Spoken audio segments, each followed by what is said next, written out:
$132,000 was gone. Holy crap. And it's not just a fake story I just come out with like before this podcast even started.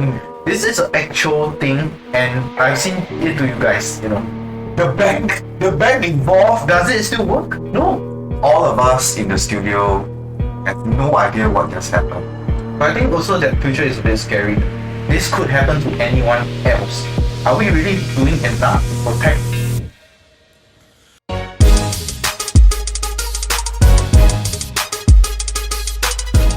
Hi guys, welcome once again to TableTalk with Uncle James and Raz. We are back after a short hiatus, and if you have not noticed it by now, this time round we are doing it a bit different. Both myself and Raz is in the studio, and moving forward, we'll be doing our episodes this week. So recently we have had a local bank which had a big outage for all their digital services. Yeah, for almost yeah. So a lot of people have had their transactions unable to go through, and they actually suffered a lot of inconvenience because not many people nowadays take cash. Carry cash actually. So those that didn't have cash, they found themselves in a spot where they can't pay for anything. Yeah. So it raises the question. Can you imagine you're trying to pay for something and then it doesn't go through, and then the vendor is like, why haven't you paid me? And then you show that it's not going through, and then the kind of suspicions that they are going to have is like, what is this fellow trying to do? Yeah. Right? And then you don't have cash. I mean, how many people carry cash nowadays? Not a lot. Not a lot, but I do. I'm old school. What about you? Well, I still carry at least a $50 note as a emergency fund in case I need to, let's say, buy food. So $50 in cohort cash? Yeah, $50 in cohort cash. Okay. So I still use it most often. Especially when you go to the local hawker center, you go buy food. Although people want you to just scan QR code, pay for things, I think overall most people will still use cash because it's a faster alternative. It's also once you're done with the transaction, you can walk away with your food. Okay, lately I've realized that there are a few companies or businesses that will not accept cash at all.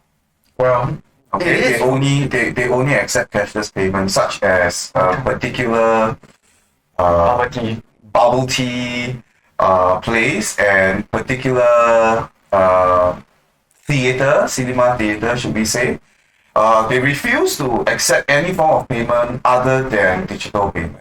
Yeah. Now, what do you feel about that, Raz? But I think it also begs the question, are we really ready for online digital, like reliance on the digital banking itself? Because we did have an instance, as mentioned, we had a whole outage that affected many people. And are we really relying purely on a digital system? Or is there a way that cash is still relevant in our world? I believe cash is always been relevant. Cash must always be relevant because it has been that way for as long as I can remember. Now, cash is also legal tender. I do not know what the prevalent laws in this country is, but if I choose to pay for services and products with legal tender that I have showing you my cash, are you able to say reject it and say, oh, I can only do it cashless? It is something that we will always wonder. But what about you guys? So just comment down below. Do you still use cash in your normal everyday transactions, or do you actually switch over to digital cash? And have you been affected before by the disruption or anything?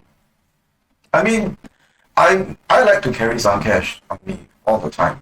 I pay for my goods and services, and personally for myself, I will not use or I will not patronize any shops that demands to only accept cashless payments as their mode of payment. For me, I don't know, maybe I'm old school, but I feel that if you are telling me and that you cannot accept my cash when I have my cash right in front of you, then if my money is no good for you, then don't expect business from me. Yeah, and I think it's also fair to say, cash is cash. We have been using cash since the start of hundreds of years, Yes. and it shouldn't be you see the cash itself and you reject it. People can still pay for it. I believe people should be able to still pay for it. And maybe in some big businesses, they do not want cases where the business gets shortchanged or something. They have it still needs to be counted. The money still needs to be counted. But no leh, I see a few businesses are very adamant that they are not going to accept any form of payment unless it is a digital payment. But is it a legal thing to do? That's why I'm not sure, because if I have legal tender, my notes is right there or my cash is right there and it's legal tender, are you able to say reject my mode of payment?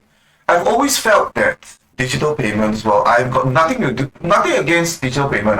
Let me be very, very straightforward and say, I've got nothing against digital payments. I think that it's a good thing. I think it helps. I mean, if I'm buying something like a table that costs $700, $800, $1,000, I don't think anybody will have $1,000 cash inside their wallets, right? And if you just don't happen to have enough cash on you and then you use digital payments to pay for it, I think it is a good thing. I think it should be an option to pay, but it should never be the only way to pay. Yeah, and I kind of agree with that.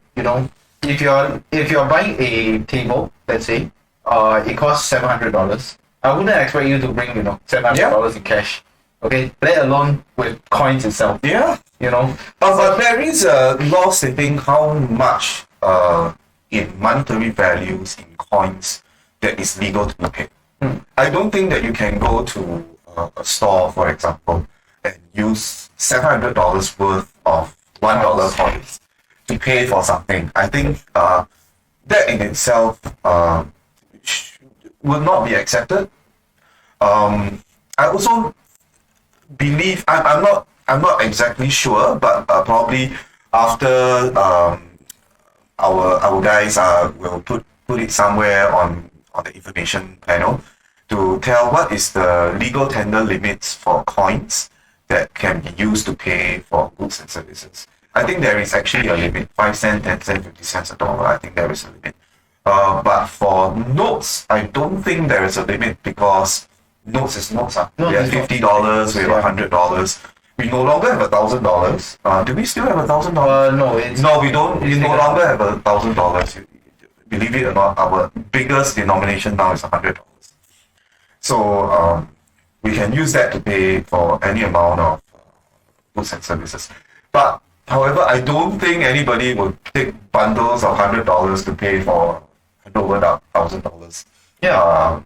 Car purchase or go to HDB and say, okay, I'm going to buy my house. Boom, one whole big set. I think with the two over $2 billion money laundering case that we have recently, I think that's going to raise a lot of red flags and alarm bells. Yeah, I think the reason why a lot of people are kind of also surprised about if you have a lot of cash is because of the recent case also. Yeah. That case was a big thing in Singapore, Have you seen the pictures of their bags and their stacks of cash? Not just the pictures of the bags and cash, the cars. Oh my The mansion. These people are just... And the thing is, this is like a syndicate. It's not just one person. It's not just 10 people. It's not just 20 people. Yeah. It's a whole group. Yeah. And this opened up everyone's eyes. They have so much cash with them. They have so much paper. They have so much cars. And, they have been living that life. Yeah. And so the bigger question, how much do you think we should use cash and how much then we use digital payment? For me personally, I like to draw $200 in petty cash on myself every time that probably for that week I will use this amount of cash, and then if I'm running low, then I'll top it up again in my wallet. I think this amount is good enough for if you want to, say, buy a meal in a hawker center. More than enough. Yeah. For myself, something about me that probably you don't know. I never ever use the credit payment for all my private hire bookings. Oh, you still don't use? I don't, because it's the same idea as if you do the food delivery. Okay, some companies, I'm not going to name who. Okay, some companies will just leave the food at your door, or they would destroy it, or something Ruin it. ruin it, and then they'll just put it somewhere in front of your door, or not even that, they don't put at the floor at the side of your door, and then just go away and say Walk away. and then say that the food is being delivered. Yeah. Or sometimes you will wait and wait and wait and wait, and the food never appears. Yeah. And then if you have already paid through card, you have to go through the whole entire Refund. hoops to call the CS to get your refund back, which I think is why go through this amount of trouble? Which I can agree, Right. because last time I used to use the private hiring for getting places to places, point A to point B kind of thing. And there is this company that they actually start charging you before you even start the trip. And that time I was actually going overseas for a holiday and everything, and I cancelled the ride because it couldn't find me a driver. Okay. It's fair, you haven't yet find a driver. Why should I pay any penalty or anything? And I saw my card actually deduct $35 There you go. right there. There you go. And I contacted the customer support and everything, and they say the refund will not be given at the same day. There you go. It actually gave me back the refund 5 days later when I come back from my trip. Okay. So I think the main issue is that yes, you will still get your refund back, but that's not the point. The point is, why is my money taken in the first place? Yeah, if Right. I never use your service, then Yes. why are you holding on to my money? Correct. And in order to just get my money back, I'm at your mercy, Yeah, If you take 7 days, I have to wait 7 days. yeah. If you take 8 days, I have to wait 8 days. If you take a month, I have to wait for a month. And before we think about more, since we are already at the mercy, what if the company says, oh, they can't refund you? Then you took my money without anything. Or worse, sometimes for some companies, they would say, oh, we'll refund you back in vouchers. So Yes. you can use back our services next time using our vouchers. I mean, what the hell is that? Yes. You're forcing me to use your services again? Yes. So I actually experienced that before, There you go. and it's painful. Painful, It's right? really painful. It's like basically they gave me $5 shop. Okay. $5, it's a forgettable amount. Okay. I can live without it. Yeah. Okay. Then of course I still contacted customer support because you need your money back. Yes. Okay. You don't owe the company or anything. Yeah. And next thing you know, the company was like, they wrote a very generic letter. Oh, thank you for writing in and da da da da da. Okay, we regret to inform you that we are unable to provide you the refund of There this you voucher." go. Stupid. Isn't it? However, they will have given you a promo code, okay, into your account to use their service again. And I think that's very stupid. If I already have a bad experience with this company, then why should I still use the service? Yeah, for context, right? For those of you who don't know, I actually had a conversation with Raz a long time back, and he was so adamant with me at that time. Okay, he was so adamant with me that use cashless, just use card. They won't deduct your money. He's so adamant that this is a good and safe way to pay and to use services. And see what happened? And See now what happened? now things change. Don't listen to old man. You see? What happened now? Even the Well- cameraman. Well, even our own production assistant behind the screen, everyone has that experience before, and I think now it's a talking point. I've been trying to tell you. so much early on. I said, save your money, save your heartache, save all the hoops that you have to jump through because I've been there, I've done that. No lah, money, cashless is the way to go. You always cash, no lah, no need to use cash lah. It's very fast one, come back, give back. See what happened now? So now, views change, Well, let's be real. I mean, yes, I will agree with you for one point, but then again, there is cashback schemes. Cashback schemes, what is that? So actually, we talked about a lot of negatives about the cash system itself already. Okay, and I still believe cashless is still better, in a way. Okay, but now I want to just highlight maybe something, a bigger point that I want to share is actually, the use of cash itself, the cashless transaction and everything. So Friday morning, they actually have a promotion going on. If you use PayLah, to pay for a hawker center food, you get a $3 cashback. You know what happened to PayLah system? The PayLah system went down, okay? An entire day, But then again, after when it came back, right, it says, oh, all the cashback has been fully redeemed. I was like, your PayLah is down. Everybody down, then what? Fully redeemed? Yeah. But then again, that one happened on Saturday. Okay. So this promotion only happens on a Friday morning. Also, the transaction was supposed to be processed by then. The transaction is instant. Okay. So it is something that I think many of my friends actually use. Okay. And for me, I've never used PayLah. I think that PayLah is a pain in the ass. It's a pain in the behind, okay? Because in order to get back your money, you actually need to go through this PayLah app, go into your system again to transfer it back into your bank account. Okay? Now, PayNow is different. PayNow is it's so much simpler, it's so much. Full disclosure, I use PayNow many times, okay? Even paying for my own goods and services, certain amounts, or even to pay my friends, give my friends money, give my parents money and all that, or receive money, I use PayNow because it's so instantaneous. I do use cashless. I do use digital means to do my expenses or to use my money. But I'm just saying that sometimes systems can be a bit more robust. I don't feel that the infrastructure for cashless payments in Singapore is robust yet, is resilient enough. Until such a time comes where you really don't need physical money, I think then yes, we can go through the cashless.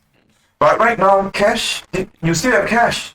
Even though now the denominations is getting lesser and lesser. We used to have 10,000, 1,000, 150, 10, 5, 2. 10, 5, and 2. Yeah. We used to have $1 notes. Do you know that? So now they have actually gone down to just a few denominations. 2, 5, 10, 50, and 100. That's just all this, okay? So I think the government is trying to make the denominations less and less so that probably in your wallet, you get used to just having $10 bills. You get used to just having $50 bills because there's as much denominations as it's going to be, And when it comes to a stage where the system is so robust, you only need a card or you need your watch or other wireless payment options to pay for your goods and services. I think we should move towards that future, but I think also that future is a bit scary. Why? So, this is a bit of a personal story, But actually, one of my parents actually a few weeks ago actually got scammed. Right. And phone scams. And I think it's not a phone scam. It's not like he contacted anyone or anything. This was actually the malware. Okay. Infected. So your parents actually kena that. Yeah, $132,000 was gone. Holy crap! Yeah, No shit. no shit. This is actual. This is an actual story, and it really raises the question, especially for not I'm not a victim, but it raises the question. Are we really safe with digital transactions? Because we never met the person before. Right? The person hacked into the. Okay. It's a specific phone, right? Yeah, it's a Okay. specific phone. Okay. He downloaded a APK, application Okay. for it. It completely turned off his phone, Okay. and during that process, it transferred all the money from his bank account to a random person in Thailand. That was his life savings. Life savings all gone. 160 over. 132,000. Holy crap. And this is a true story. I have a police report about it. Okay, and it's all documented and everything. When did this happen? Just a few weeks ago. Oh my goodness. And so for me itself, You definitely will be affected because it's all in the family, right? oh, I still keep cash on my own. Okay. So the thing about me and my family is that we have cash reserves. Okay. Cash reserves as in cash at home. Cash at home, gold, in insurance plans that you can take out the money anytime Okay, you want. okay, okay. I spread out my money to many different sources. Where do you live? Huh? I live in a small, humble HDB in Singapore. No, just give me the address, and then tell me when you're not at home. I mean, But it really raises the bigger question. Are we really doing enough to protect ourselves from all these potential hazards? Because let's be real, my father is right now 60 over, and there are more there is already so many cases. okay, how did this malware actually get into his phone in the first place? So actually, this is something that I want to share. Is they actually got a so he was invited into a WhatsApp. Out of the blue? Out of the blue. Unsolicited. Yes. Unsolicited. A random number just Oh. add him into the WhatsApp group, and it appeared a link to join and sign up for this random sign up bonus program, or those kind of like free recruitment kind of program. So he saw a link and then he just clicked on it. He clicked on it. Okay, he looked at it. It was dubious. Okay. Okay, and he didn't proceed anymore. But during that time when he clicked it, it actually started auto downloading. Oh no. And But actually it is a function of specific phone models to not do this, right? it is a You can function. set it to not automatically download even WhatsApp messages and pictures and all that. You can Yes. set it to not auto download, right? Yes, and the thing is right. Upon tracing all the what happened and everything, Okay. the app actually downloaded it by itself.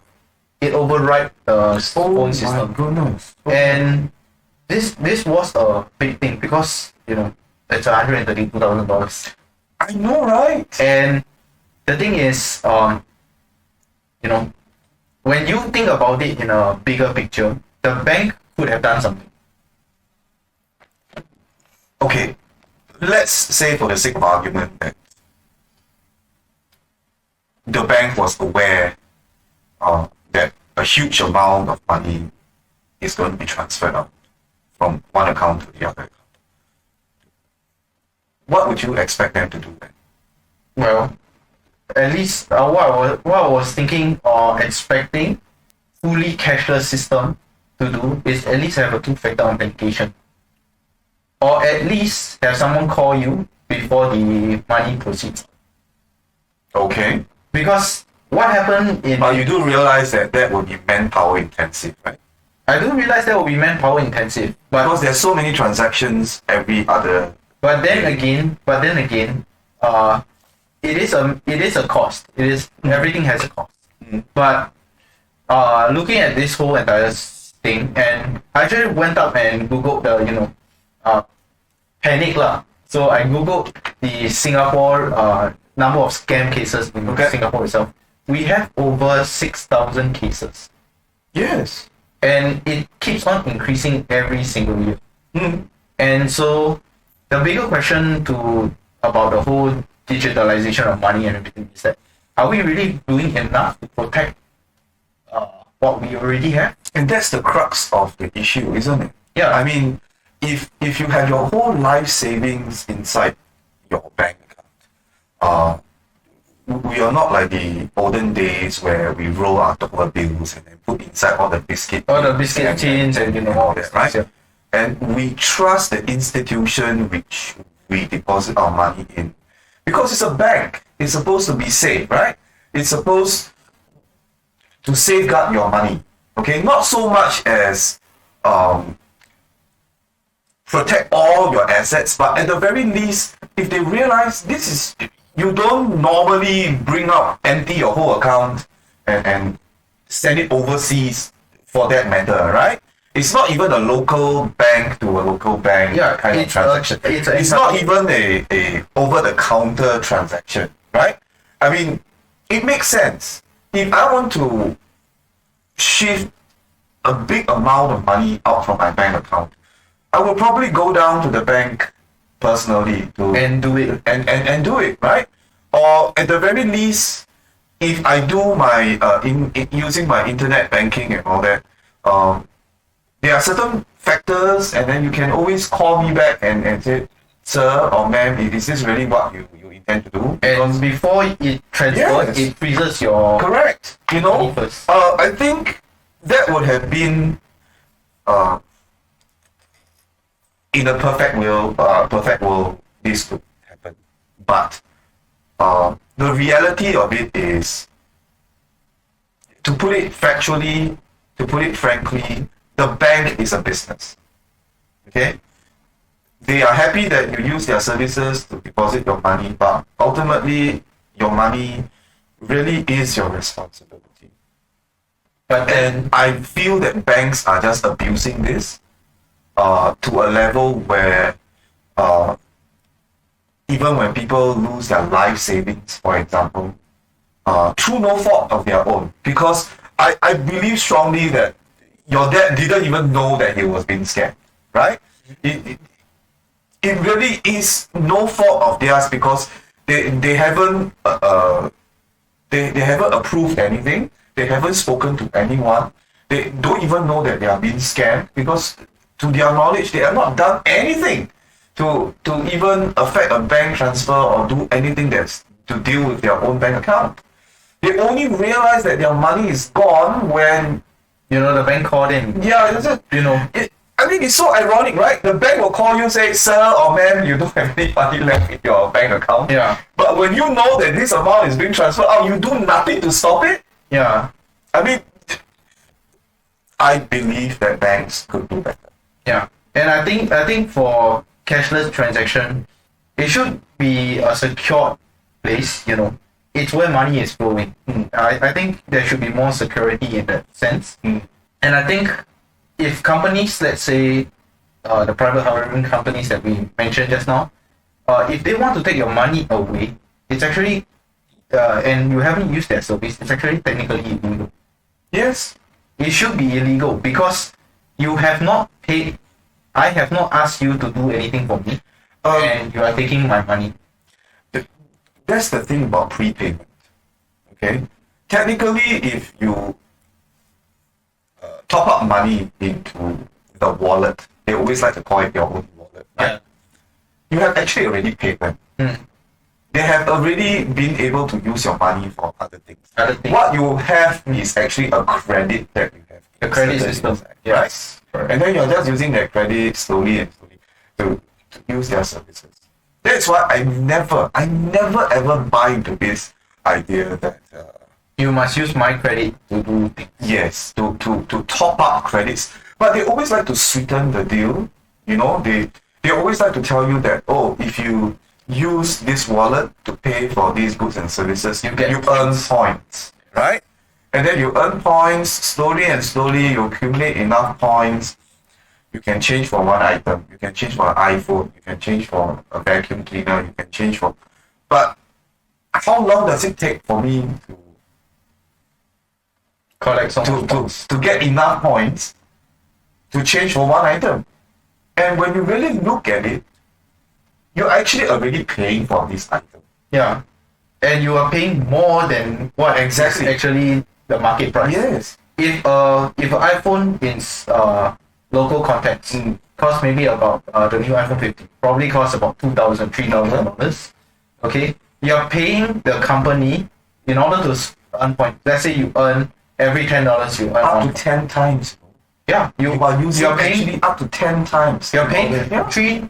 you're paying $30,000 Yes. just to pay for one iPhone. Yes. And remember, once they deduct your points, that means you need to start all over again. Exactly. So the bigger question is, you know, in order to prevent all this security and everything, should the banks actually be doing more? I think the banks have tried to do something. Lately, they have rolled out for their digital banking apps some security function that disables the app when they detect malicious or apps that are downloaded from somewhere else. Okay, pause. Malicious apps downloaded from somewhere else. This was actually implemented before my dad got scammed. Okay. And It still does it happened. work? The bank involved. Does it still work? No, it did not work. Wow. Okay. It did not work. And also a lot of companies now are actually rolling out like based on your location. So they use your location based on that and they use algorithm to figure out like is this actually you? But it still doesn't work to this point. I think for algorithm wise, it's not yet feasible because we have something called a VPN. We have something a VPN. So let's go back to your dad's issue again.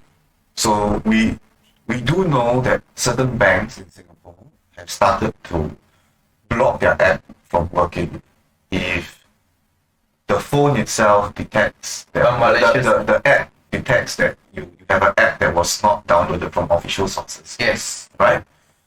And technically it's not supposed to work. And you are saying that even with this implemented, your dad still Lost the money. Still lost his money. Yeah.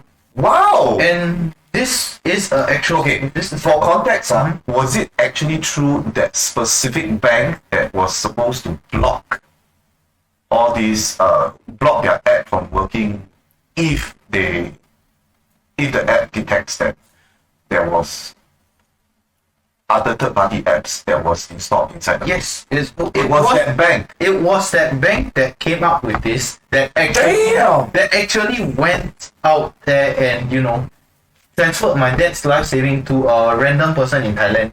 Right now, the bank is trying its best to claw back the money. Okay. But in the first place, when they implemented the whole thing, it should be a update of their whole entire software. Right. Correct. So then now the issue is this.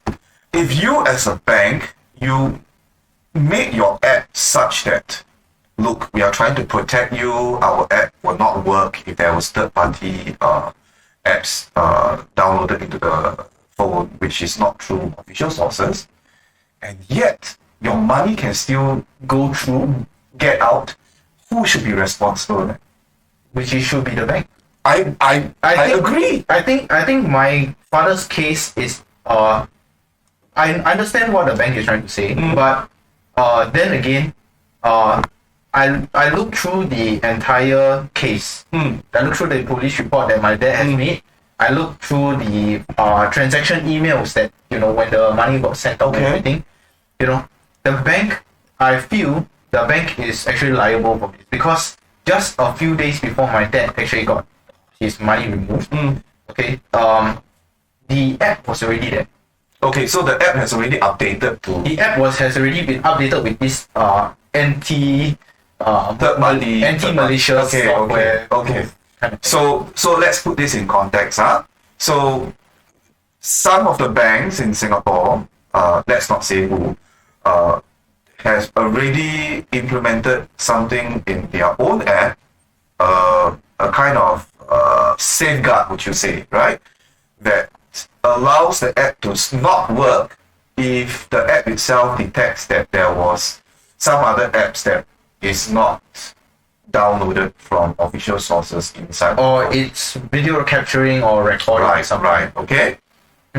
So technically, if the app doesn't work, they should not be able to do any transactions on that device itself. Correct? Correct. Okay. But having said that, it was after this implementation where your dad still got his money Taken. Okay? Now, I feel if that is the case, means it is the app itself that has failed in its function and in its Primary role as, to secure your money.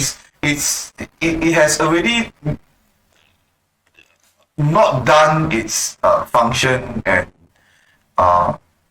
in stopping this theft from happening. And I believe the bank should be 100% liable for this loss, because you have already made things very inconvenient for people, right? If you remember initially when this app came out with this update, and then so many people couldn't use their app or they got locked out. The frustration was so high, and they were so arrogant. I would use the word arrogant because their emails and their replies was that we are helping you, in order to make things more secure. The inconvenience is inevitable, but and yet, even with this happening, somebody can still have their money taken out. You have to answer. The bank itself have to explain why. Yeah. You make this, you force this down our throats. There was nothing we can do to protest, and yet this can happen. And now that my money is gone, what are you going to say?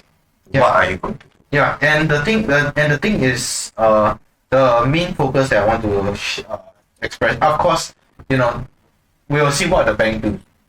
This is still an active case. Okay, so initially, what was the bank's stand? Oh, they can't take out any money. They are still investigating.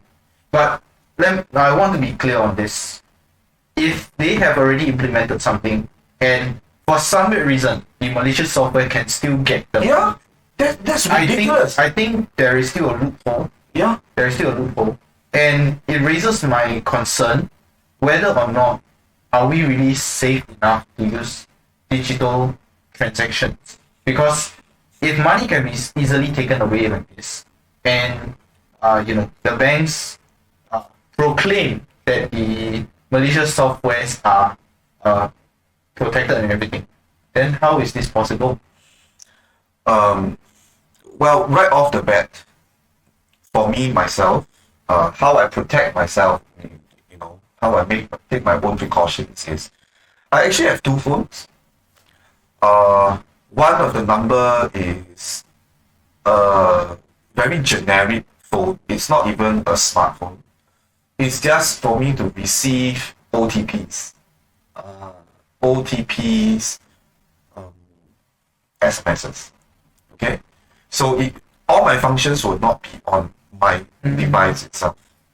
It will be, if I were to do something, I will have this other phone with me, which is not a smartphone. It's a normal flip phone that cannot even Basically, you have a physical area. Yes. Okay. But here's the and I also use a model of phones which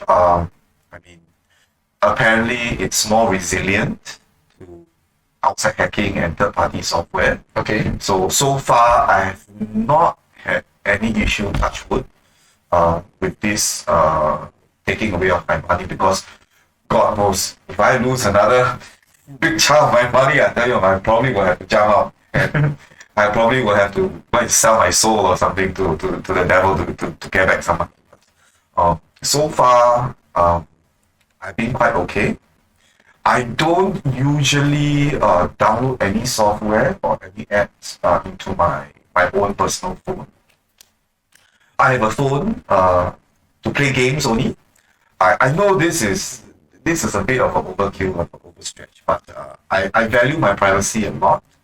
So my own personal phone doesn't have a lot of apps on it, unless those are the apps like banking apps and the few apps that I do my daily transactions with. I think that actually opens up another issue because this malicious software, my dad has a similar protection measure as you. Oh, He actually has two phones, and the bank is on one phone. okay. The other one is for SMS also. But the malicious software bypassed it as well.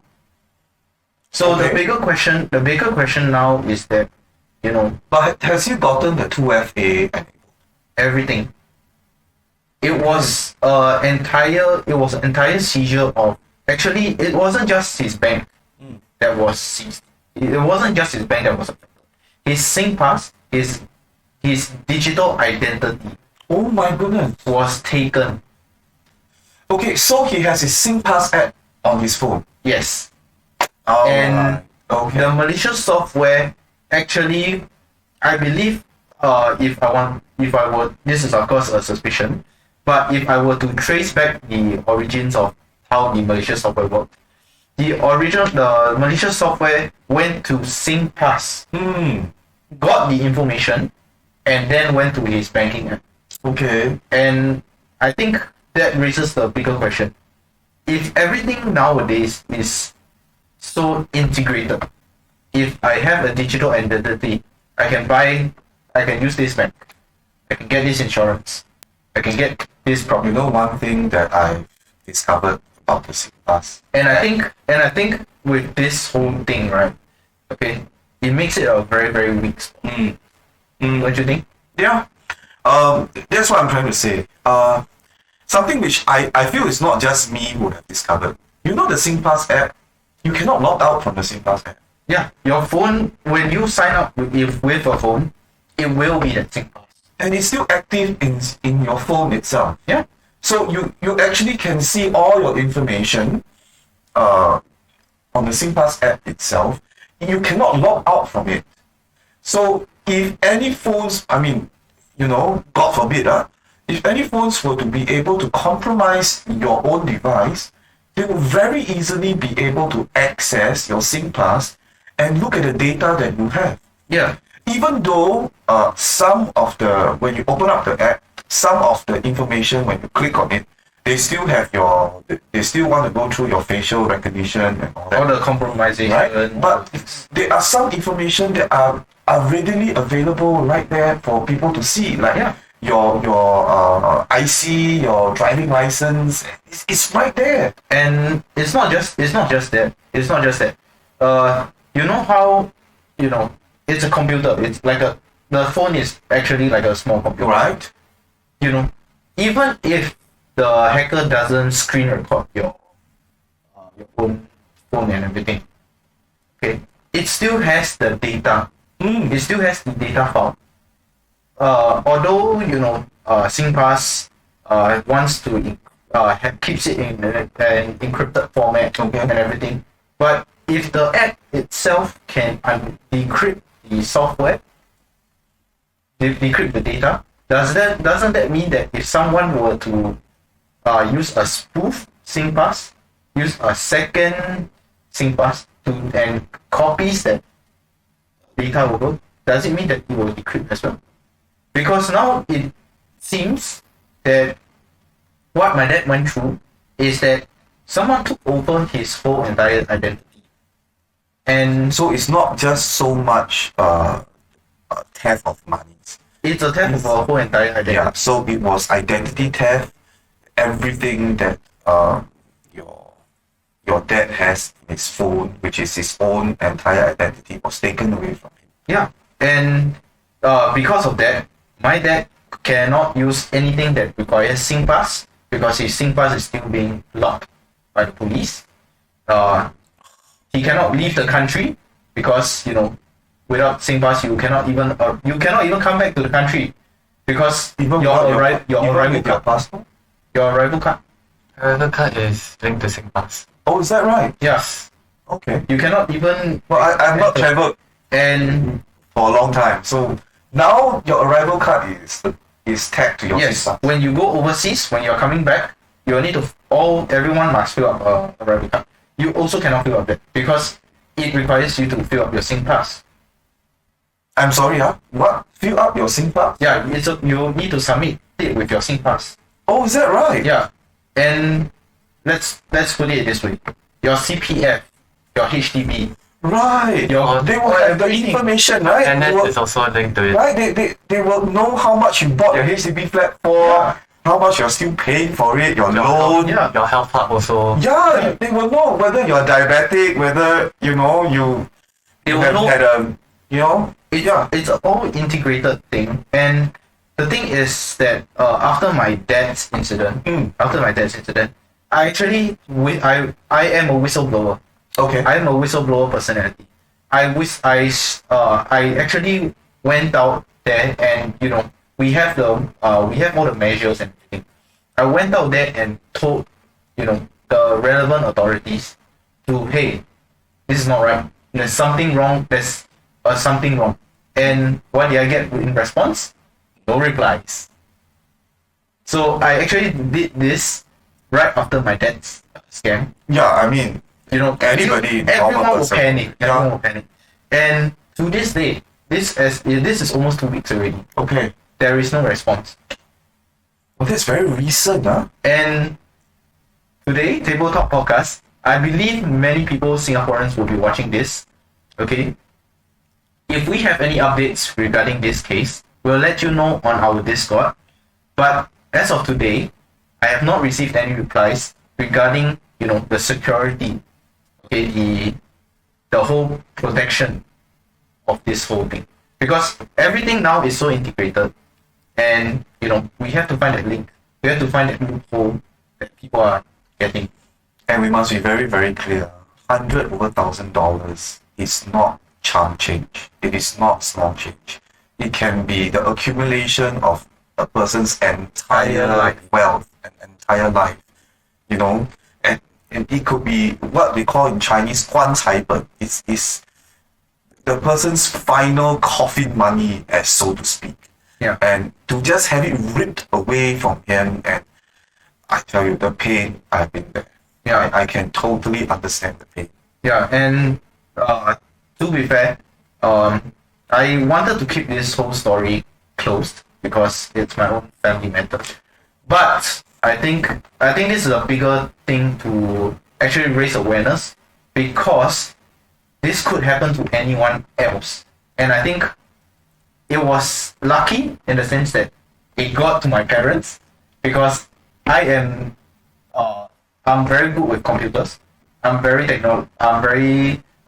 techy in a way. Okay. I managed to figure out this thing. And so I think it's a more concerning thing that there are people out there who don't have the technical understanding of the whole computer, digital software and everything. And it's like a forced thing. I force you to use something that you do not know how to do.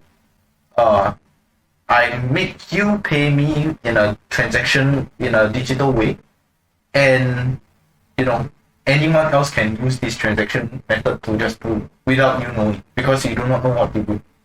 And so this is a thing I want to end up the whole podcast today, is that are we really safe on the digital platforms? Okay, are we really going to just say, oh, let's welcome digital cashless transaction by all means? Okay, or is cash still king? Yeah, full disclosure, all of us in the studio have no idea what just happened to his family. And today, right now, is the only time that I'm hearing from him.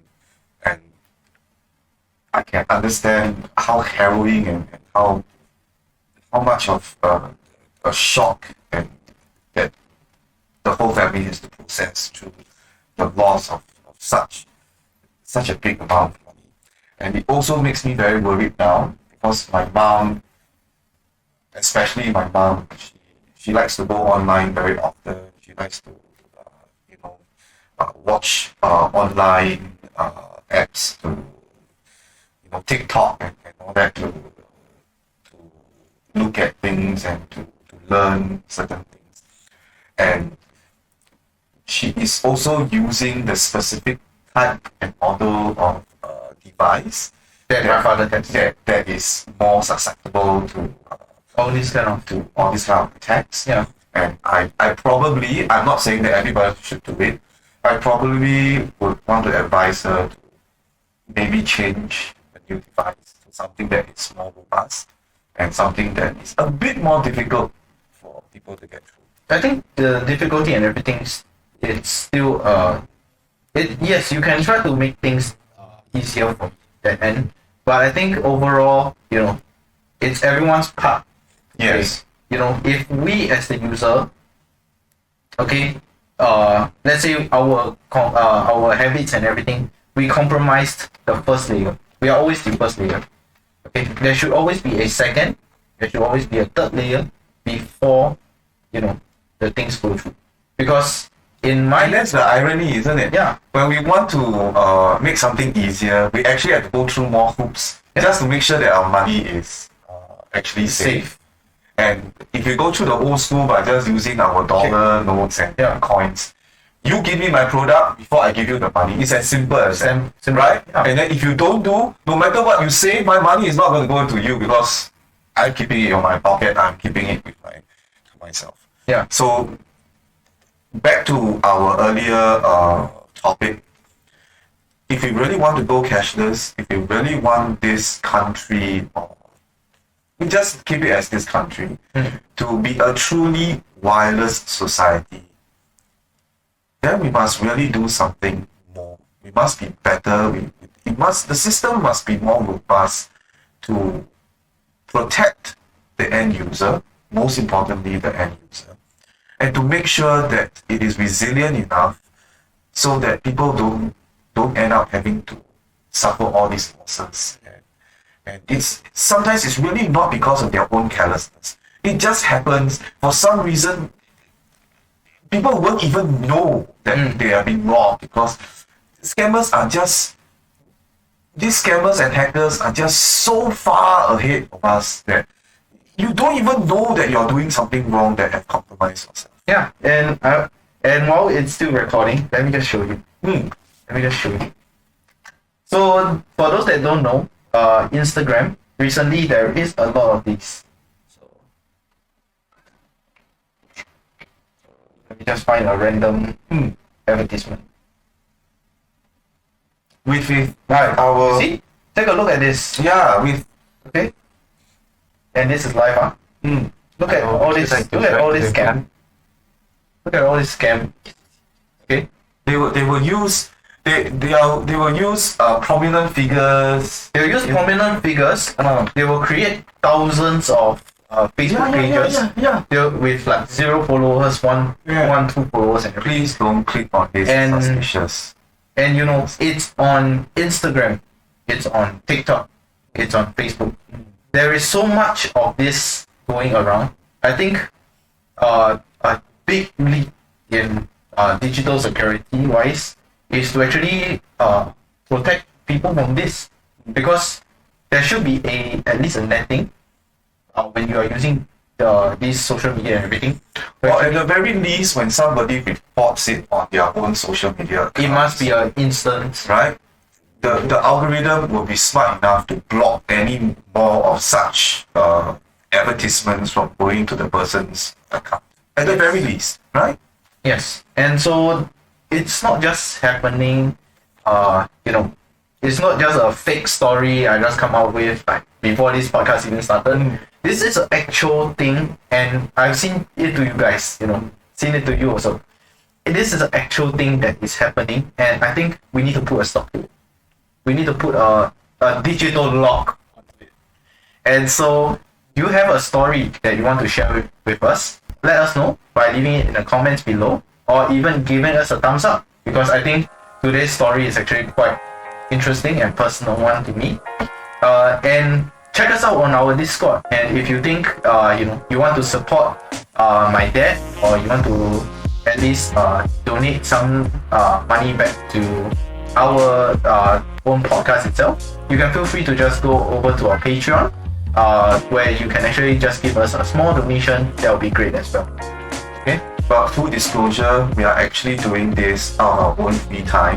We're not getting paid. Any one of us are not getting paid out of this. It's really because we love doing what we are doing, and we love sharing our stories and talking to all of our friends through this platform of ours. So if you feel that you would like to support us, buy us a cup of coffee, or just support us so that we can do more content and bring you more videos in the future, we greatly appreciate it. And our Patreon details will be out on our page, as well as any of the other supporting measures that you can give us. Is if it's free, you can just like our podcast and subscribe, and maybe even bring it out to your friends, or advertise it, or tell your friends about us and let them be our subscribers. Yeah, and our team is actually getting bigger and bigger over time. It started off with like me and just James, but now we are slowly getting 3, 4, 5 people on board and everything. So once again, this is Raz. I'm Uncle James, and we'll see you in the next episode. Bye.